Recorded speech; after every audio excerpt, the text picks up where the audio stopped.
Om Swastiastu, perkenalkan nama saya Muhammad Abdul Edar. Saya dari kelas 10 MIPA 3. Sekarang tanggal 8 Agustus 2021, saya akan membahas tentang materi analisa permasalahan perekonomian di Indonesia karena pandemi COVID-19.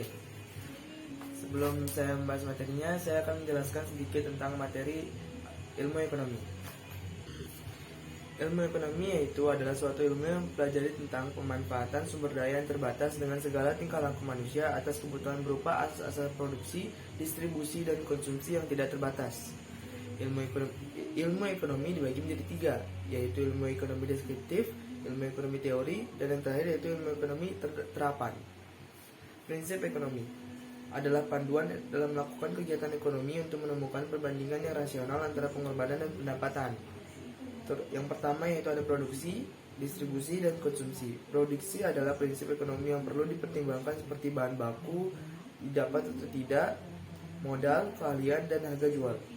Sedangkan distribusi adalah prinsip ekonomi yang perlu dipertimbangkan dalam distribusi, transportasi, pelayanan, distribusi, dan infrastruktur.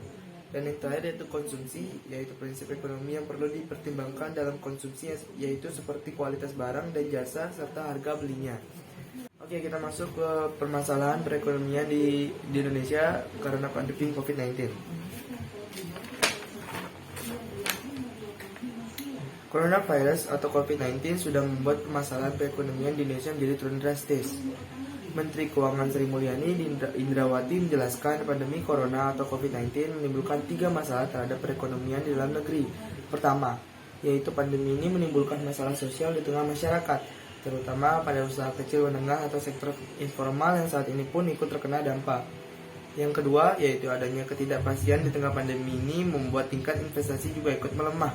Contohnya, orang yang akan melakukan investasi atau sedang dalam posisi menjalankan suatu investasi terhenti akibat COVID-19. Yang ketiga, yaitu dikarenakan perekonomian di seluruh dunia mengalami perlemahan, makanya kinerja ekspor juga ikut terkena dampak. Jadi kondisi ekonomi kita itu sangat dipengaruhi oleh situasi COVID-19, baik yang terjadi di Indonesia maupun di seluruh dunia. Semua negara juga melakukan upaya untuk mengurangi penularan COVID-19 melalui langkah-langkah yang cukup drastis, serta mempengaruhi kegiatan sosial ekonomi, kata Sri Mulyani Indrawati, sumber dari nasional.kontan.co.id. Sekian dari analisa permasalahan perekonomian di Indonesia karena pandemi COVID-19. Jika ada kesalahan kata, mohon dimaafkan. Akhir kata saya ucapkan terima kasih dan Om Santi Santi Santi Om.